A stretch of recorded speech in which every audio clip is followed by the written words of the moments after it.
এই এদের এরা না মুসলিম না হিন্দু, এদের কি করা হয় না, এরা যখন মৃত্যুবরণ করার পরে এদেরকে জানাজার সালাত আদায় করা হয় না মুসলিম হিসেবে, মুমিন হিসেবে।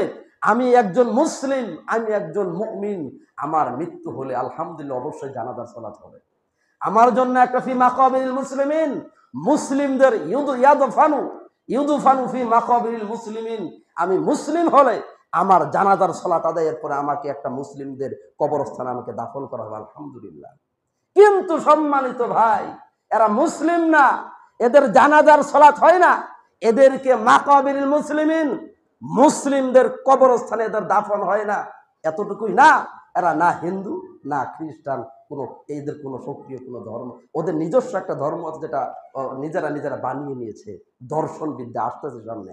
সম্মানিত ভাই, যেটা বলছিলাম, হিন্দু হলে তো আগুনে জ্বালিয়ে দিবে, মৃত্যুবরণ করলে হিন্দু হলে তো আগুনে জ্বালিয়ে দেওয়ার কথা, কিন্তু এদের আগুনে পুড়িয়ে দেওয়া হয় না।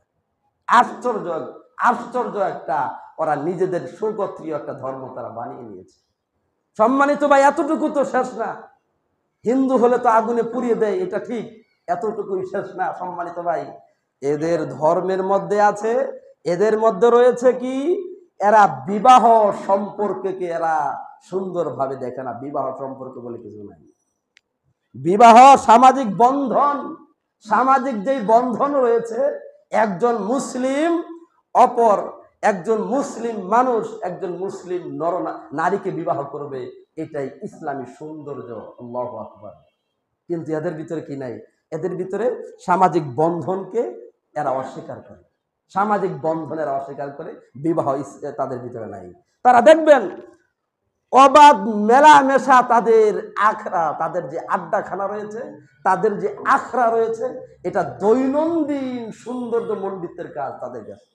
দেখবেন তাদের যেখানে আখড়া, তাদের যে আখড়াগুলো আছে, সেখানে নারী পুরুষের অবাধ মেলামেশা চলে। আপনি তাদের আখড়ার ভিতরে ওই বিভিন্ন রকমের পালা গান যারা গায়, বিভিন্ন রকমের বাউলের যে পালা গান যারা পরিবেশন করে, তারা দাঁড়িয়ে যায়, নারী পুরুষ একসাথে বসে আছে, এবং কতগুলো পুরুষ সাথে বসা, মাঝখানে মহিলা বৈশা আপনার পালা গান করতেছে।